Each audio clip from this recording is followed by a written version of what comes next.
They say the chains of habit are too light to feel until they re too heavy to break, and one man proved it. This is the story of a man inspired by Warren Buffett's life and habits. He could have had anything: jets, yachts, mansions on every coast. But he didn't. Instead, he chose something most rich people don't: simplicity. He still lives in the same small house he bought decades ago. No staff, no gates, just bricks and habits. He once said, "It would drive me crazy to have 10 homes." For him, money is a tool, not a trophy, and tools are useless if they control you. He drove an old car for years, not because he had to, but because it worked. He didn't buy a private jet until his 70s, and even then, he joked about it. He knew living below your means is not sacrifice, it's freedom. Every morning, he buys breakfast at a drive-thru.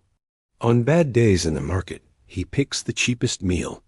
On good days, he spends a little extra for something nicer, counting out exact change from a cup in his car.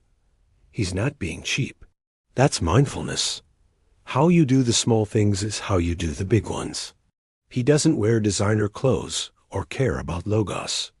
He uses a simple phone, knowing that spending to impress is the fastest way to be trapped by image. Even as a kid, he saved more than he spent, tracked every penny, invested instead of wasting. Those small habits turned into big results. Today, he's still the same, still clipping coupons, still splitting bills, not because he has to, but because it's who he is. He lives rich, not in things, but in time, freedom, and peace of mind. Most people fail at saving, not because they can't, but because they can't resist showing off. They chase status instead of security, spend first, and save what's left. He does the opposite, saves first, lives on what remains. That's why his wealth grows, while others disappears. He teaches that money doesn't make you disciplined, discipline makes you money. He could have retired decades ago, but he didn't because he loves what he does. When you live below your means, you don't need to escape. You're free to keep building, learning, creating.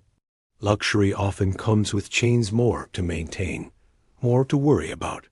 Simplicity creates space to think, to breathe, to wait for the right moment. While others spend money quickly on things, he puts money to work wisely, staying calm and thoughtful. True wealth is peaceful and steady, not flashy or loud. The richest person is not the one who spends the most, but the one who needs the least. If this story touched your heart, please like, share, and subscribe to our channel to discover more lessons about simplicity and freedom. Comment yes if you felt this message, and live with gratitude and discipline.